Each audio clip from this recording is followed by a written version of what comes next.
What's up, everybody? Welcome to a very new thing that we are doing here at Hometown Ghost Stories. We are monthly going to check in with you, talk about some of the stuff that's going on in the paranormal news.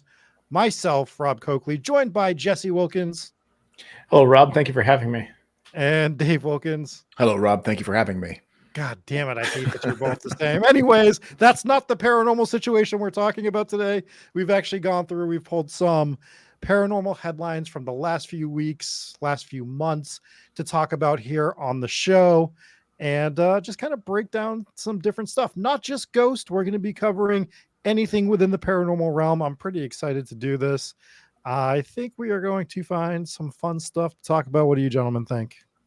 I'm excited about it. So if anybody finds some sort of a paranormal event, could be anything. We said ghosts, hauntings, could be cryptids, could be UFOs, anything like that. Just send it our way, throw it in on Discord, send it over in an email, find a link, send it to us, and we will try to cover it in what should be a monthly update. So that's kind of what we're going for here.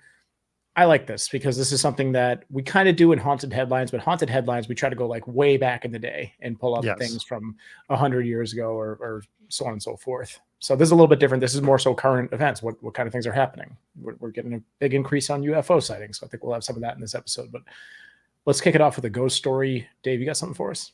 I do. This from the UK Mirror.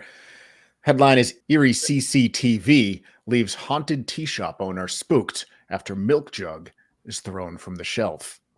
A picturesque village cafe has been the site of multiple strange incidents, with the latest one being a flying milk jug that was caught on camera. Workers at the popular cafe near Bolton said the mystery of flying is just the latest, a string of unexplained incidents fueling fears that the tea shop is haunted. The family-run Rivington Village Green Tea Room was closed, and nobody inside when staff said a milk jug was mysteriously thrown from a shelf. I'm going to stop right here real quick and tell you what drives me absolutely insane about this article. When your milk starts flying around? Is that they showed a screen grab of the CCTV footage. They did not actually include the video of the milk jug flying. I tried to find it, and I got really mad at the person who wrote this article. Like, why wouldn't you include the video of the milk jug flying off the shelf if you're going to write a report about it? So I went to go online to go find it just so we could have it for reference on the video portion of this show. It doesn't exist. They just shared a screenshot of it, and it's just a jug of milk lying on the floor. But this isn't the only paranormal thing that happens at this place. Lots of other things happen. They have a screen grab of looks like a white cloudy thing that they caught on the outside CCTV footage. Also, is it a cloud? It's not a cloud. No. So the trajectory of the camera is pointing at what looks like a patio, and there's like a big white cloud blob thing that looks like something that could be paranormal for sure, just from the screen grab. And then Would you be so courteous to just share the screen for us? Yep. All right. So this is the patio here, or at least it looks like a patio, and they basically have this cloudy thing over the date here.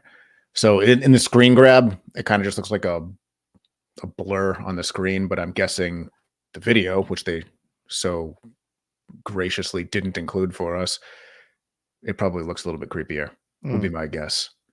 In 2020, Jade said what appeared to be a face could be made out in what was thought to be fog captured on the CCTV cameras inside the building, while in 2021, footage also captured what appeared to be a cloud in the middle of the dining area. So this thing pops up kind of all over the place. So if you're in this area, there is a haunted tea garden, which seems pretty cool, and that's something that I would want to go to if it was near me, but it's not. But you have to be wary of flying milk jugs that will come attack you. But luckily, if this flying milk jug does come and hit you, the newspaper article will only take a still shot of you covered in milk. It won't actually show the video of the milk attacking you. To be fair to UK Mirror, it's not their fault. The place did not share the video. They just shared a screen grab of it. So why would you run the article then? Like, no, you know what I mean? Like, I just wouldn't run the article. I'd be like, you want me to report on this? You're going to show me the video. You're going to let me play the video. Yeah. I mean, we cover haunted headlines all the time, and a lot of them are from the 1800s, and they're reporting on things. They have no video evidence from the 1800s. There's a reason for that. There's no video cameras then. But they still make interesting stories. So report on them.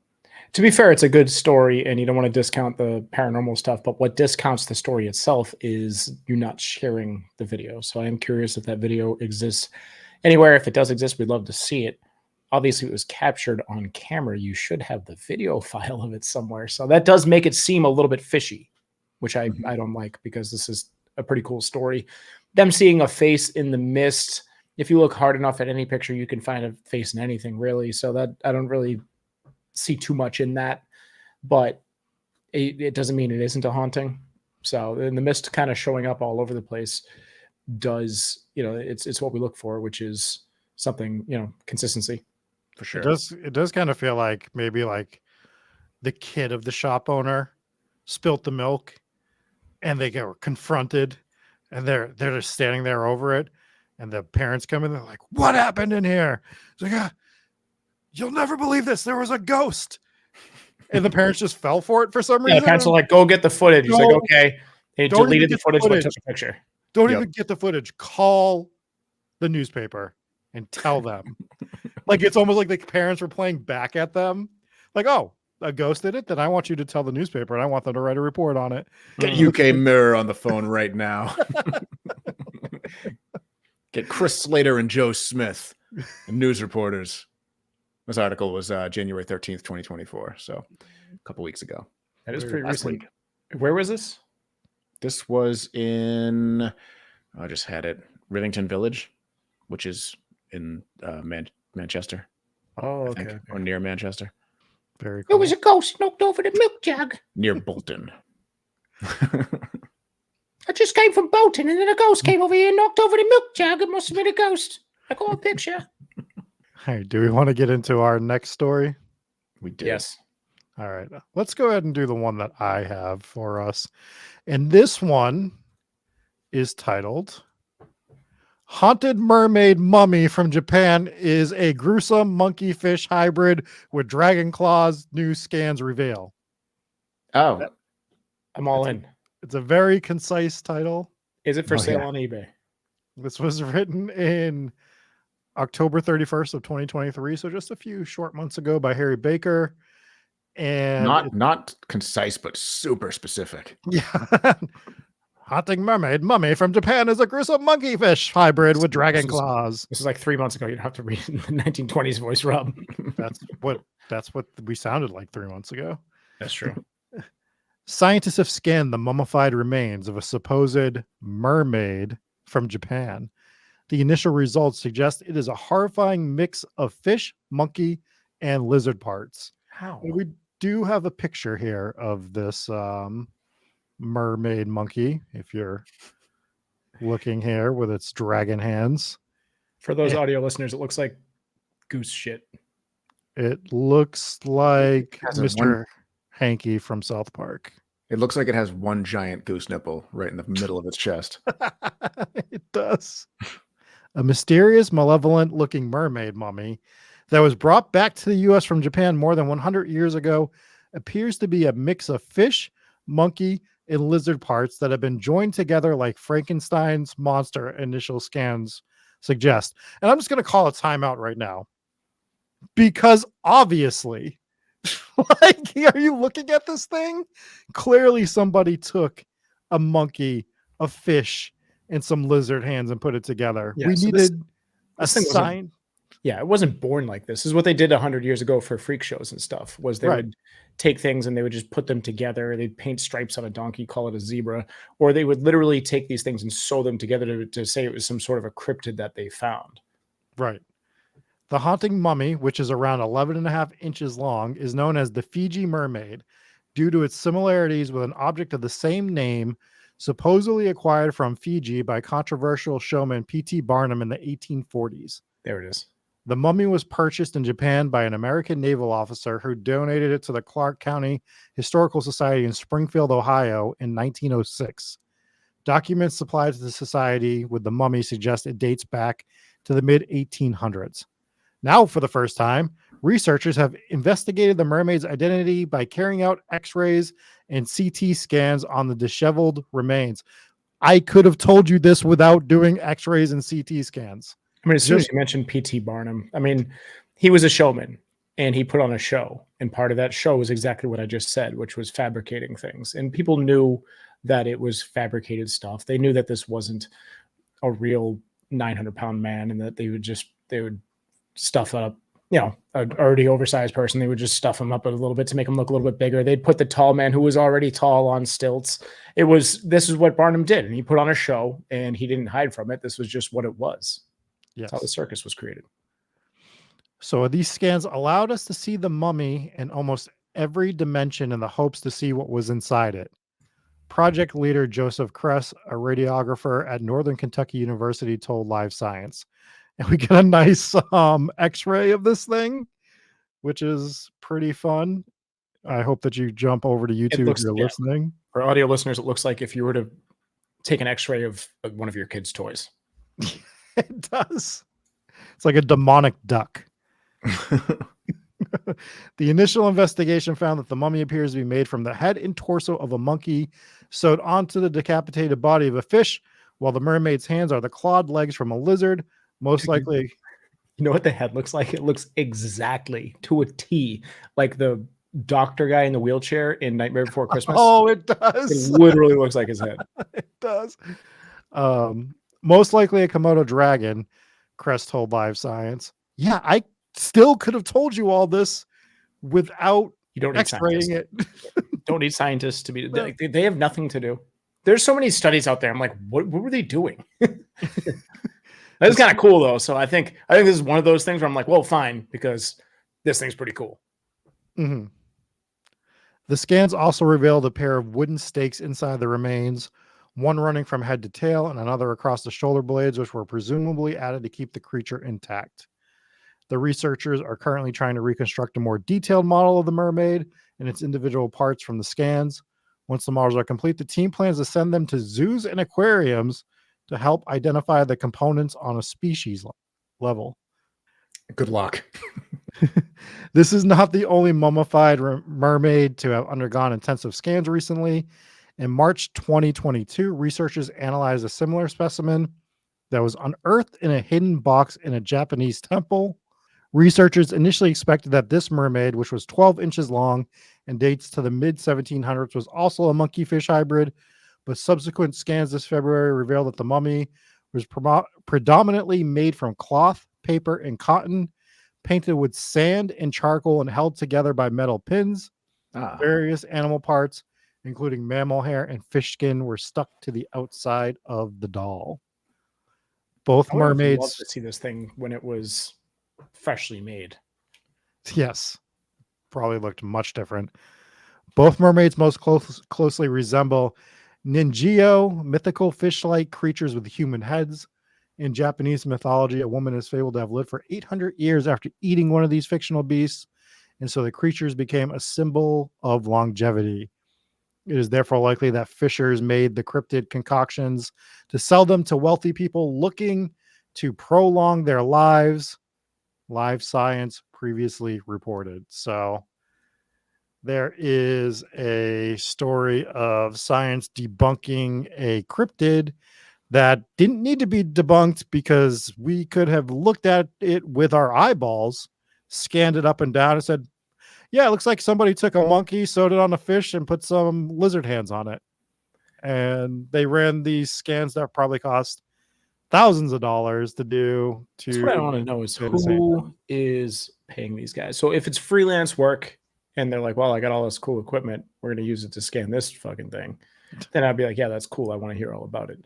But if someone's paying them, if tax dollars are going to this operation, this is what bothers me, because this is a case of scientists not having shit to do. And they're like, well, we're running a new study, so please don't close down our branch. We have a new study. Like, you're scanning something that literally 100% of people know is fake. 100%. There isn't a single person out there that's like, well, you ever hear about the mermaid, fish, lizard? No one believes that's real. Have you ever read that list of things, like the ridiculous studies that scientists are paid to do by the government? It's insane. It's like, We got a cure for cancer yet? No, but we did teach rats to do long division. Yeah, there was just a study, I think Rob sent it over to us, where they took a snail and successfully erased some of its memory. And they think that it could work on humans too. Why? The fuck did that snail do to you? Now he's gonna go home. He's not gonna remember his kids. Like, Daddy's home. He's like, who?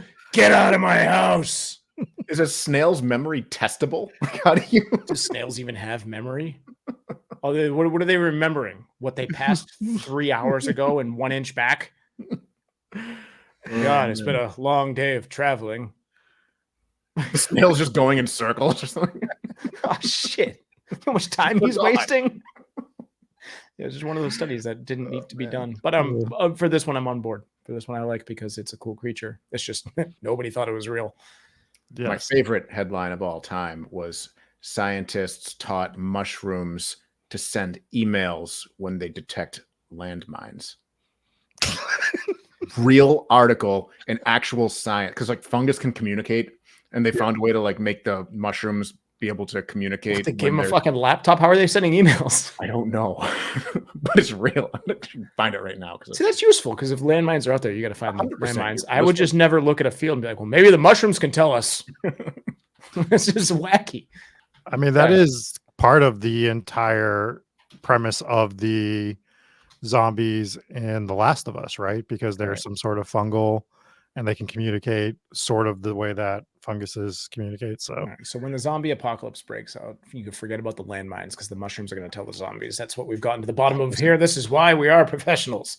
Moving on, the next one: eerie ghost photos, toys found in walls of a Maine haunted house from the homeowner. Eerie photos of ghosts, family portraits, children's toys, and notebooks with their schoolwork, among other personal items, were found on the walls of a 1800s Victorian home when the McGuire family moved to Maine in 2017. Now, this article is not from 2017. This article is from October of this year, or actually October of last year. Either way, it's more recent than 2017. Then came the unexplained noises, cold taps on the shoulders, footsteps in the attic, and things inexplicably moving around, homeowner Jeffrey McGuire told Fox News Digital.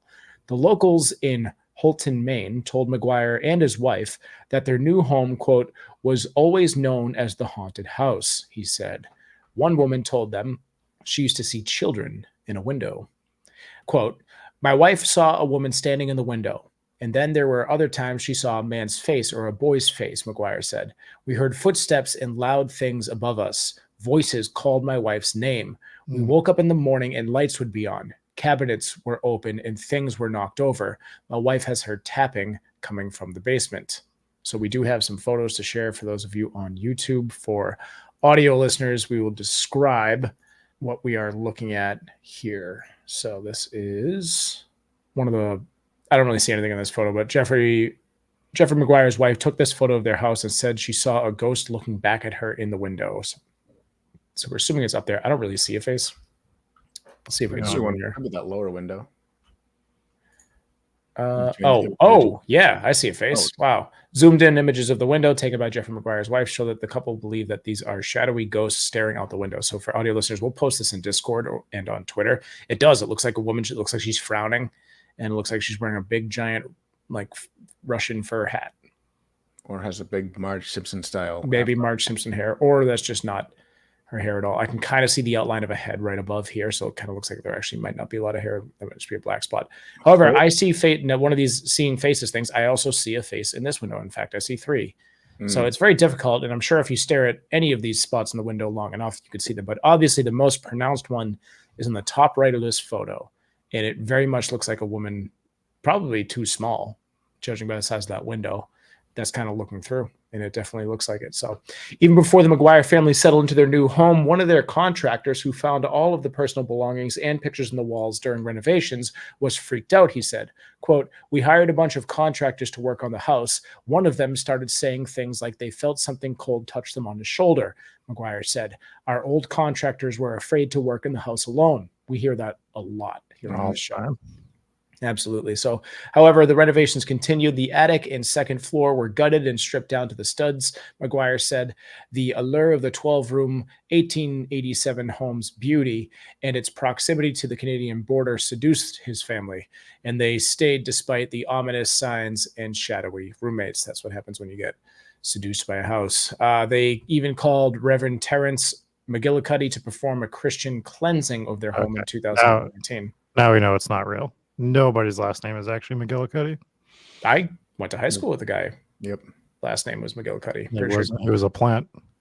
So here's another photo. It's one of the dozens of pictures, children's toys, notebooks, and other personal belongings that were found in the walls of the haunted house in Maine, where the contractors were renovating in 2017. So this is one of the old photos that they found. This obviously isn't a 2000 photo. For audio listeners, it just shows a bunch of people standing on the porch of the house, and then another ghostly picture. This one was taken by a contractor. These are some creepy photos. It doesn't say much about it, but it says this is a photo taken by one of the contractors working on the home. And for audio listeners, I really wish you would join Discord. We'll share all of these there. In fact, yeah, do that. I was going to say I'll link it in the show notes, which I probably should since we're reading straight from it. But don't do that. Go to the Discord anyways. But yeah, it shows what looks like a little girl or something. Looks like the head's way too small for the body, but it's more ominous because it's standing right behind the candle to where it looks like it might actually be holding that candle. I'm assuming that the candle is something that was actually in the photo, and then the ghostly picture. Or that's a light flash. It could be some sort of reflection too. It definitely looks like one of those Christmas candles that you put in your window. But I don't know. So it could be a photo flash, though. You're right. And then it's weird. In the zoomed out version, I see a face up here as well. And it actually is kind of a creepy face. So it almost looks like a girl standing there and then somebody creepy standing behind her. Very, very creepy situations. So, quote, in all my years in service to others, I had only received a request like this once before. That's what the Reverend told WGME 13 in 2019. Quote, it was also from a Holton family, and they wanted to help with the same thing. They wanted their house spiritually cleansed because they were troubled or frightened by something that was going on there. So this had happened to another family as well. And as we said earlier, it has been kind of known as the haunted house in the neighborhood. McGuire said that he felt a particularly strong presence, an overwhelming sadness that he didn't know how else to describe in two particular rooms. One of the rooms was upstairs and one of them was downstairs. He added that the upstairs room was used like a funeral parlor where they laid the dead to rest, and the room downstairs was a birthing room, which is it birthing? Birthing. It was a birthing room, which also was used when people were ill. And there's another photo of the house. It looks eerily like the Houghton Mansion. I had to double check on this episode to make sure it wasn't. But this is one of the dozens of pictures, children's toys. This is another item that they found on the wall. This is another one here. For audio listeners, we're looking at it. The outside of the house looks like a beautiful house. And then another picture of what looks like the same family no longer standing on steps. So a guy named Charles, their daughter and his wife, they lived at the house. Charles died in 1985. Mary died in 1991. And Clara died in 1993. So that's really short time for all of them to die, especially when you factor in Clara, the daughter. Yeah. So the parents died, her mother died in 1991, then she died 2 years later. I do wonder if they died in the house. McGuire said that his wife still tells him she hears what sounds like the pitter-patter of children's footsteps upstairs, but the unexplained spookiness has significantly slowed down since they did a cleansing from the priest in 2019. The scariest ghastly run-in came before the cleansing involving the wife's pet birds, McGuire said. They put the birds in a sunroom before they moved in, and a few days later, some of the canaries had sores all over their bodies, which was bizarre, McGuire said. We never found out what that was, and some of the birds died. That was what really prompted us to call the Reverend before we didn't understand what was going on in our house. They spoke to the previous owner and her kids, and she said that some of them just kind of clammed up. Quote, it wasn't something that she really wanted to talk about. The kids told us that they had thought that it was haunted, and it was definitely on the second floor.